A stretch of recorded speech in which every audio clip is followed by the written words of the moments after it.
Yeah, there seems to be an ominous open door here. I think let's go inside. So for anyone that is unaware, this door opens. Actually, hold on. First reminder. If anyone like has come in recently and you have not played Undertale yet, go away. Your kind is not welcome here.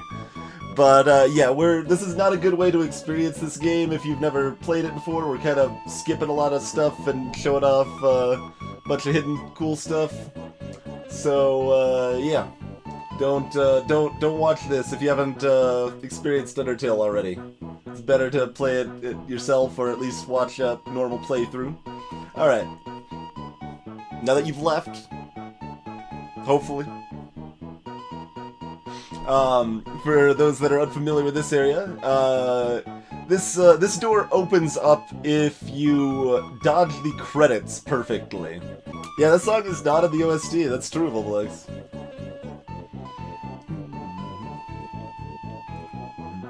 So that's how you get it here. This is basically a developer room here. Rope. Looks like this dog does all its own stunts. Finally, the pieces of the puzzle are coming together. The jigsaw puzzle. I believe that changed in the patch. I'm not certain. Looks like this dog makes a lot of bad posts online.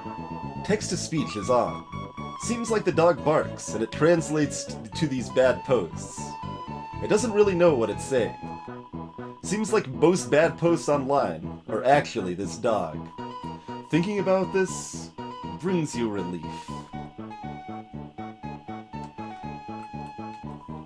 By barking with text-to-speech on, the dog accidentally programmed a whole game. Seems fine. You tried to pet the dog, but it collapsed into a pile of fluff. Seems like it was actually just a dog-shaped husk of dog residue.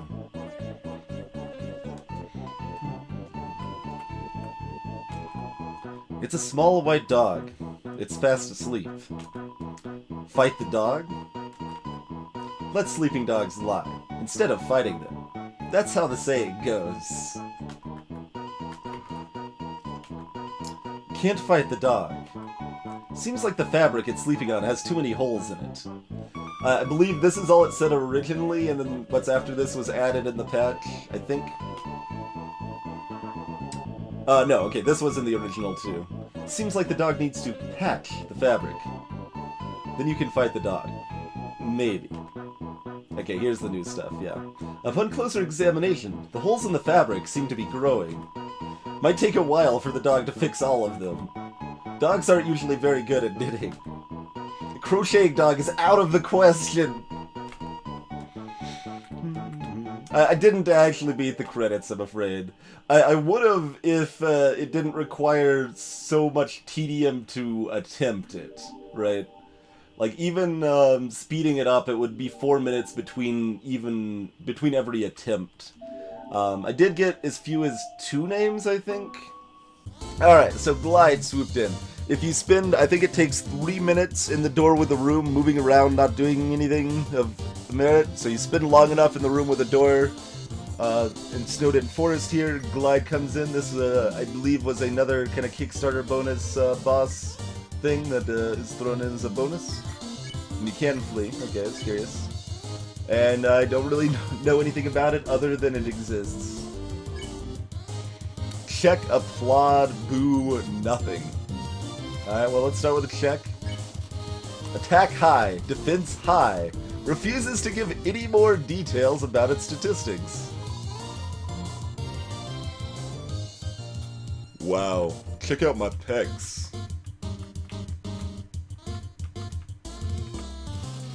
Glide is giving itself a high five. Somehow.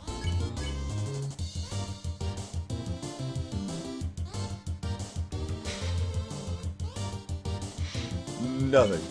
You do nothing. No effect.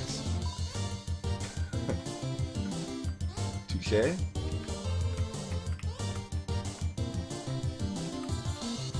Glide does fancy flips. That's not impressive. You boo, but haters only make Glide stronger. Glide attack up and defends down.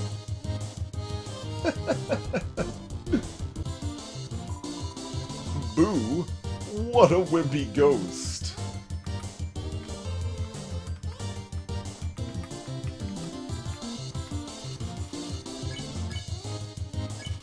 You clap really sloppily. Glide sucks up your praise like a vacuum cleaner. Okay, I rule. I admit it. Nope. 8 damage, what? Glide sees its reflection and gets jealous. Also, I won't necessarily know when it's spareable, because I've got white spare text in a fight I've never seen. You clap like a gorilla. Glide is becoming addicted to your praise. Do you have to like clap a lot and then switch to a boo or something? I don't know. What else do you have to say? Oh god, I can't move. I wanted to move a little more left. You can only take one more hit. So much damage.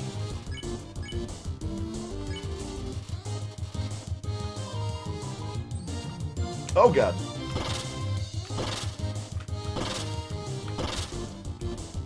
I couldn't... An arrogant smelling wind blows through.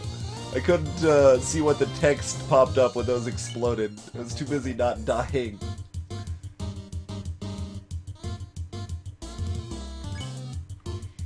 What else do I have to say? Nothing? Or boo?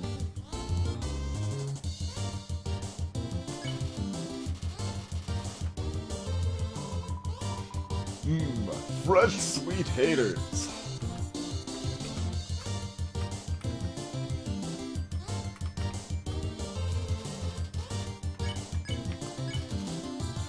You do nothing. Glide looks disappointed you aren't paying attention. You forgot to clap. Oh.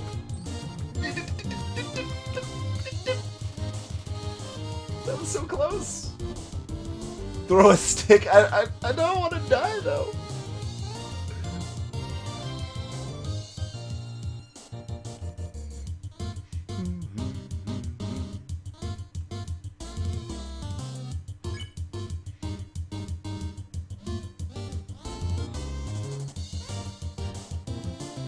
And I also don't want to wait around for this fight to pop up again, really. So I want to, like, succeed it. So do I do nothing again, or do I have plot again?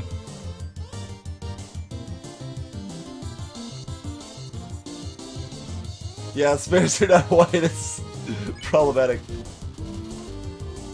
No, okay, nothing again after that. Crap.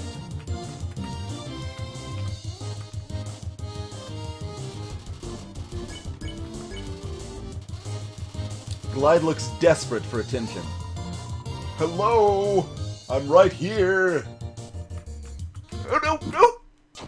I dodged the first one. That's so much damage. 3 hits, that fight is rough. The fact we have to wait a long time to try the fight again is the main reason I am inclined not to, but a few people said to try it again. We'll try at least one more time. You clap like a gorilla.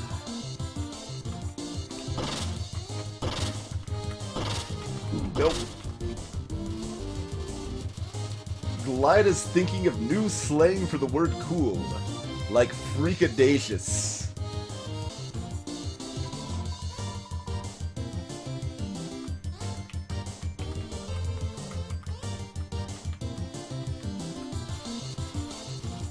Glide is doing tons of flips to get your attention.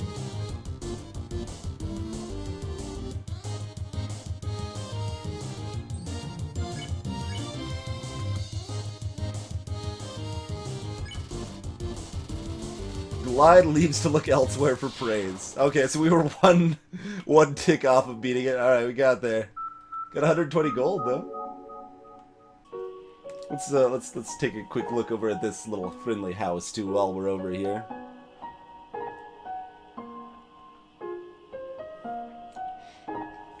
And this friendly little person that comes out of the friendly little house and walks around. Then eventually runs back inside the house. We will go into Sans room, Jekyll, this run. I don't know how to get in yet. I know when to ask chat for how to get in if I haven't figured anything out yet.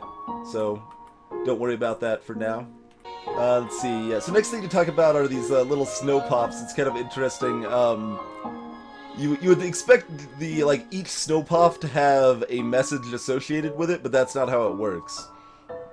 It actually gives the message in the same order each time, no matter what order you check the snow pops in, to make sure you get the kind of organized experience for them, and the 30 G's always at the end.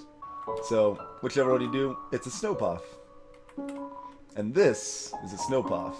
But it saves it, so it doesn't screw it up if you recheck it or anything like that. But this, however, is a snow pop. And yeah, it builds from there. That's another just example of a really subtle touch in this game, but just to craft the experience exactly how they want it. Oh, can you go between two of them? So it only remembers the last one? Oh, okay. It only remembers the last one. I didn't actually realize that. That makes more sense, Louis7. What's this called? It's a snow puff. Okay, so you can actually go through it twice, and it does give you different text. It says, what's this called, instead of giving you the 30G. I like this one, too. You got the, oh, it's a cute little dog, and then, of course, you've got, again, subverted expectations popping up where, oh, hey, it's a dog in armor, but then it's still a cute little dog. You got the crazy little dog song playing, and everything is dog, including his gauntlet and spear, of course.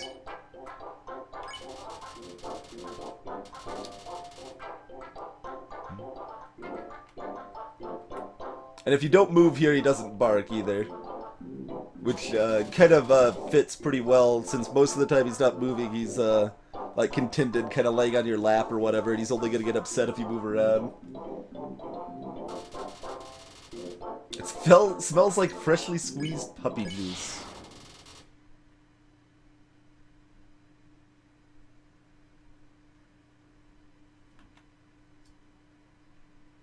He still licks me if I play fetch, huh? I wasn't sure if he would or not. So there's actually 3 ways peacefully through this fight. We're gonna do this one right here. Greater dog inches closer.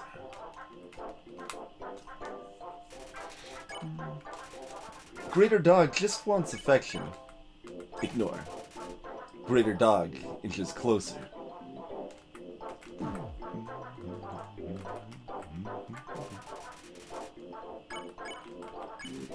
Greater dog inches closer.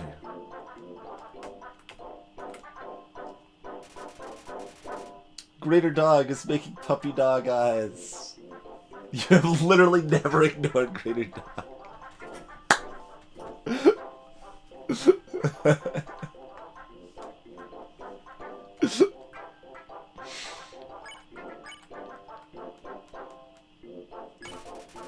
Greater dog decides you were too boring.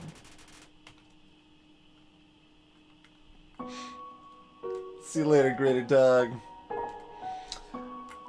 Hey look, there's a camera underneath the bridge. That's camera number 7 right there. Hey look, there's a camera under this side of the bridge too. That's camera number 8. Watch the left side of the screen, by the way. Hey look. That is flowery appearance number 5.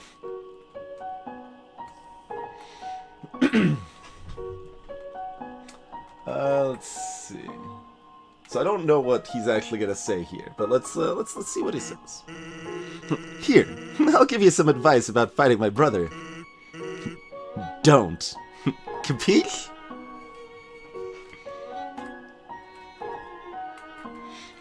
Doesn't get too whimsical when he's aware you've killed his brother before.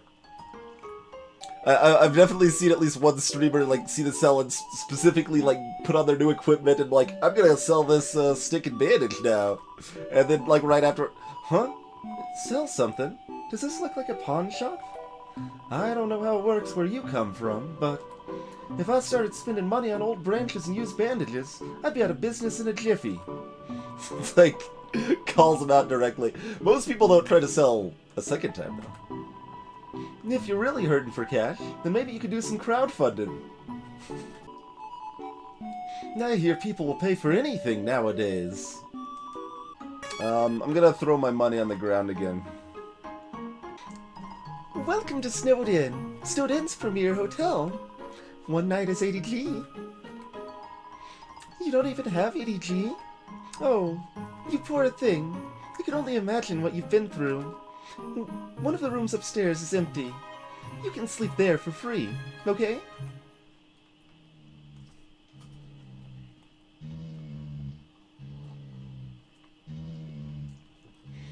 Sometimes you'll be most of the time you'll be face down on the bed. Sometimes you'll actually just be facing to the side.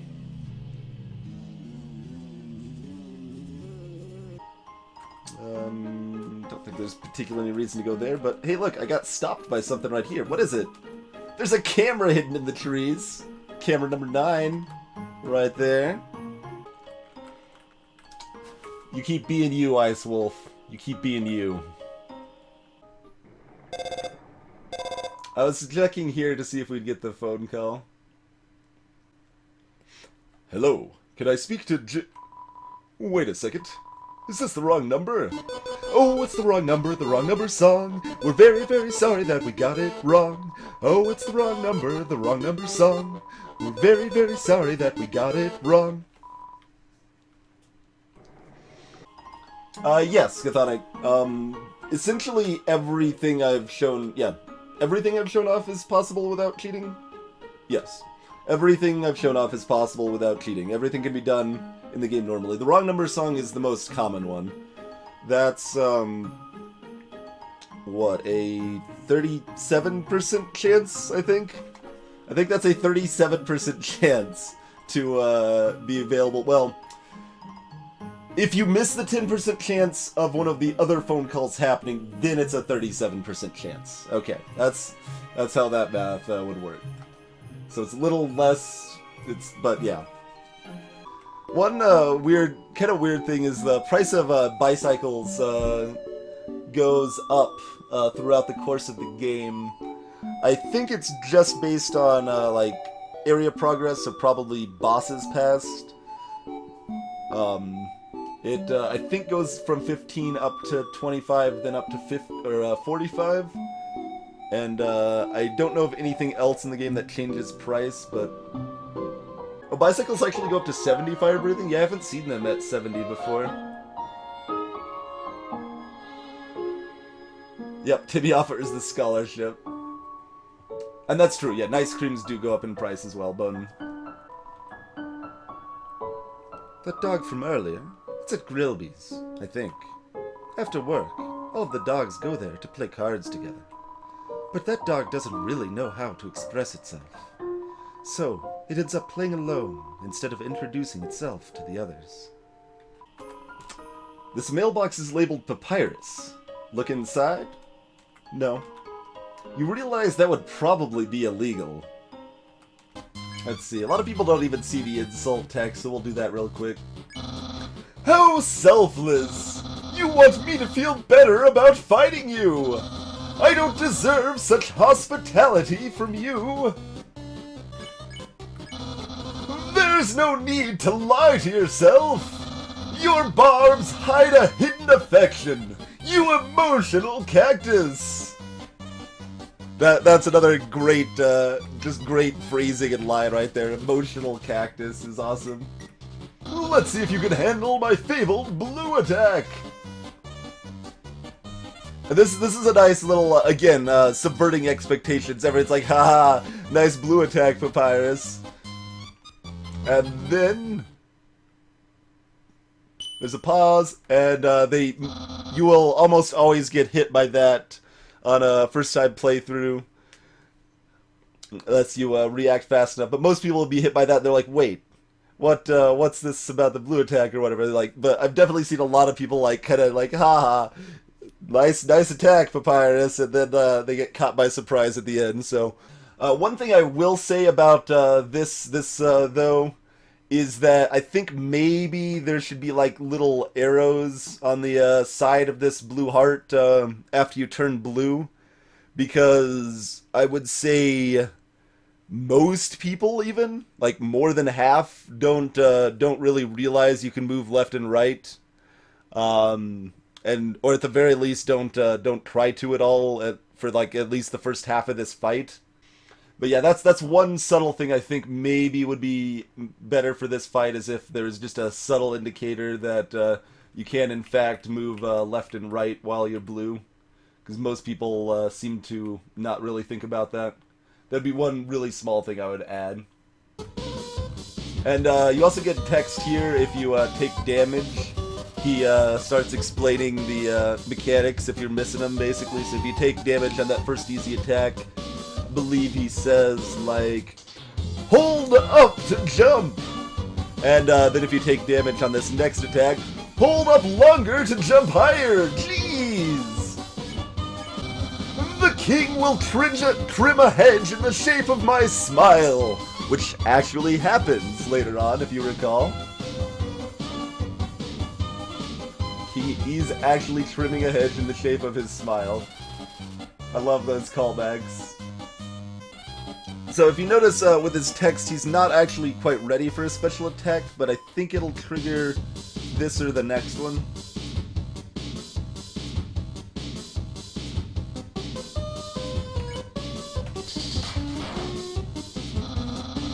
Last chance. Okay, maybe not.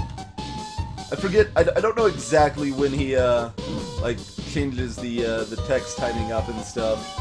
But the important thing I'm emphasizing there is that it's not actually possible to kill Papyrus before he does his special attack.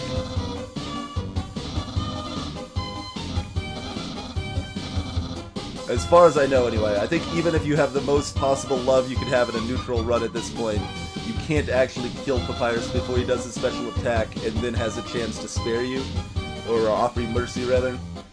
So, specifically, I'll just use a really cool regular attack! But yeah, specifically, like, game design perspective, again, it gives you a lot of ways to not kill Papyrus, is essentially what we're indicating there and talking about. You can lose to him, if you lose to him 3 times, then he just offers to give up after that on the 4th time. Even if you're fighting him, he still offers you mercy before you have a chance to actually kill him. Or you can just spare him directly. Sigh! Here's an absolutely normal attack! It's actually pretty special.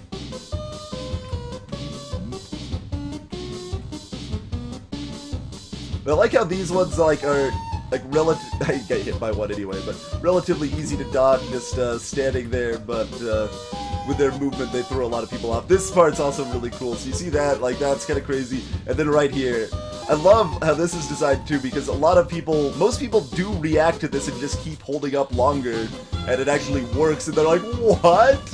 And it's amazing. And of course, then everybody distrusts this last bow, and they're like, there's something else coming. What is it? Or like, I know at least one person said they thought the bow was gonna shoot up at him or something, and that's it. That's just the last bow is kind of like him like kind of huffing and puffing, like, okay, that's the attack, it's done. So once again, kind of mechanics merging with narrative there. Now's your chance to accept my mercy! Emphasizing mercy. The music stops. So most people on their first playthrough will go ahead and spare him here, even if they're even if they accidentally killed Toriel, even if they're killing some random mobs, even if they're going to end up killing Undyne or other things. Most people will spare Papyrus because of how the game is designed to kind of push you in that direction. Some people, however, will still kill him.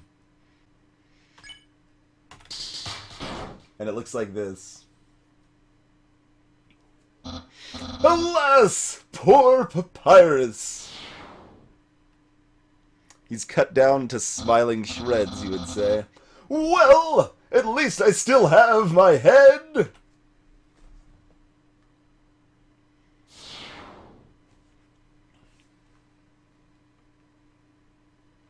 And then there's also that kind of long pause after you kill him there. It's like no music, just a pause there.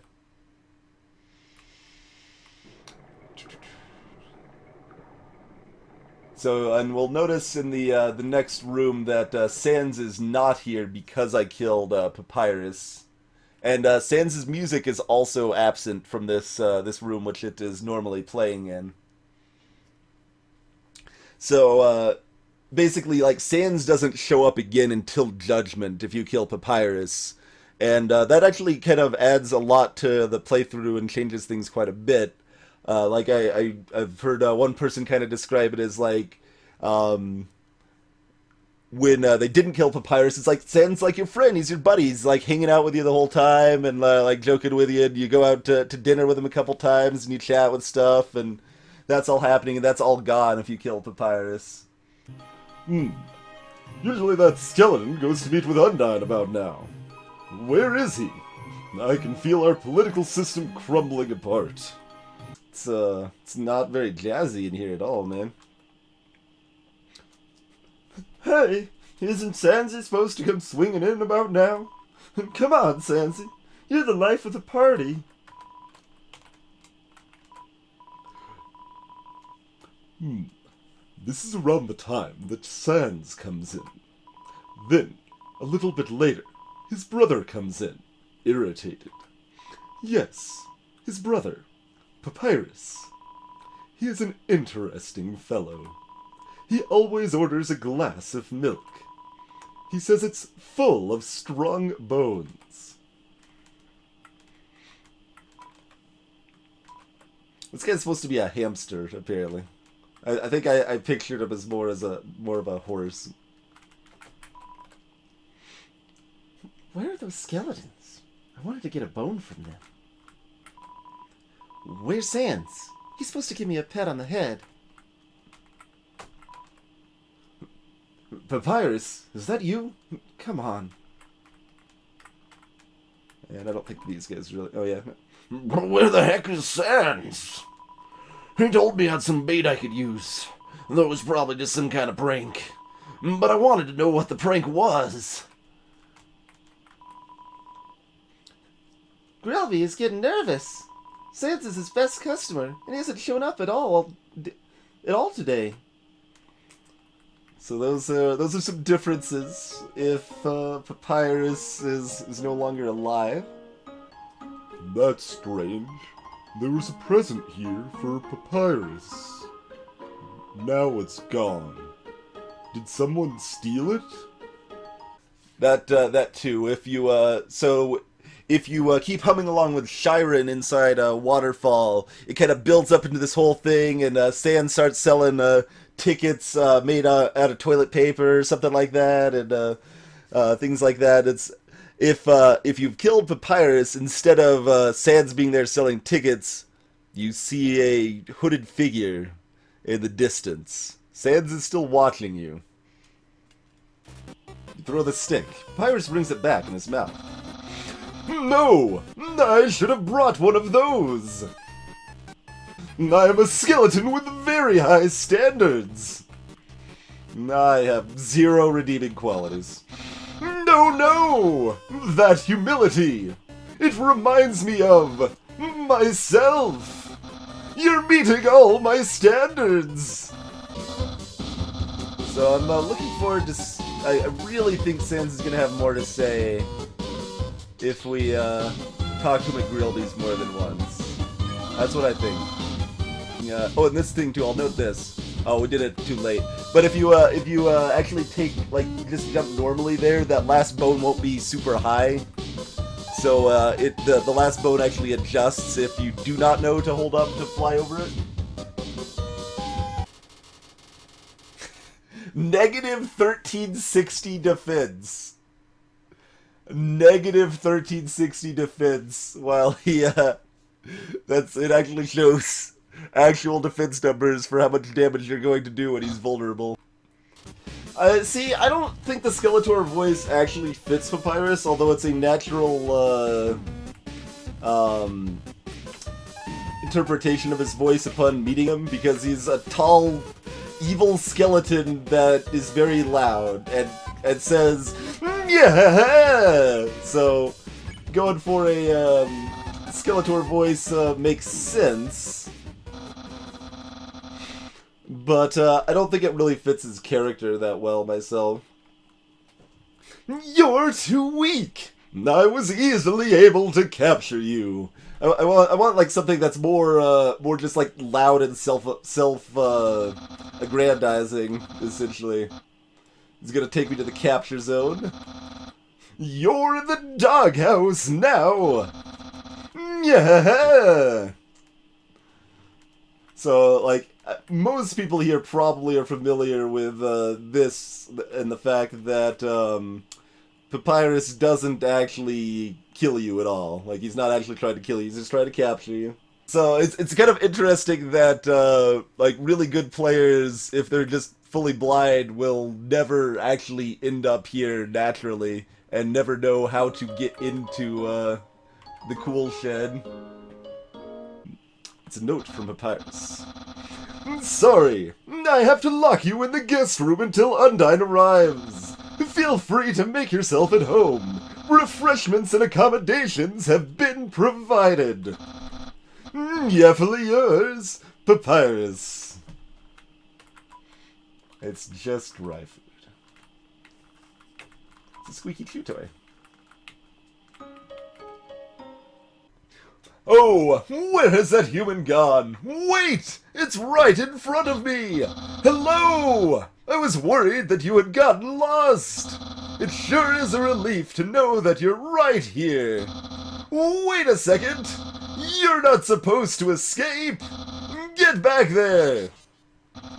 I suppose this proves what I said. We really are bound together.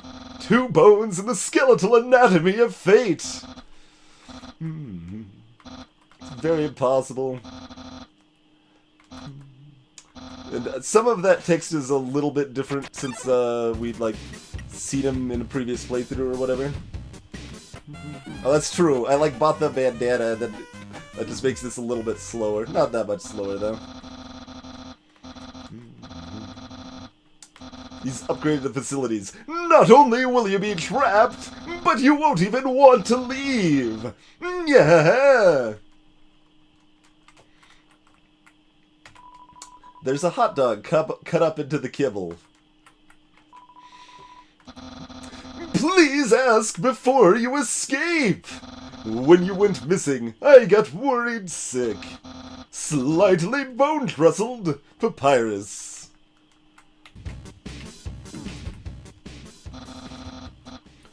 You are persistent, but it just won't work on me. I am the persistentist, and if you think you are persistenter, that is wrong, grammatically wrong, because the correct form would be not as persistentist as Papyrus, the persistentistist. I hope you enjoyed this lesson. Yeah. You're just looking for a place to stay. Just ask. You don't need to fight me.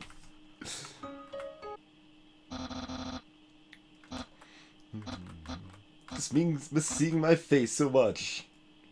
But mostly, I'm getting really tired of capturing you.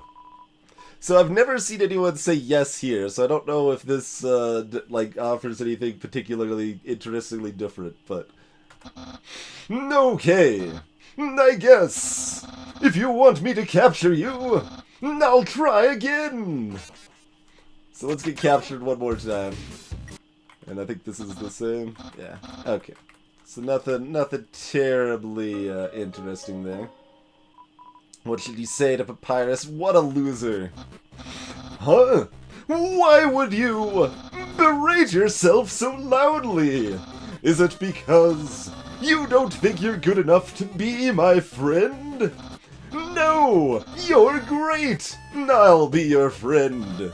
Wowee! We haven't even had our first date! And I've already managed to hit the friend zone! This little text is kind of funny because some people are like, "Oh, I'm sad for Papyrus," but they don't realize like he's He's like super excited about this. Like he doesn't understand the connotation of what he's saying there. I'm going to Grillby's. Want to come? And that's the last thing Sans says after you kill him, too. I'm going to Grillby's. Hey, Papyrus. What do you want, or something like that?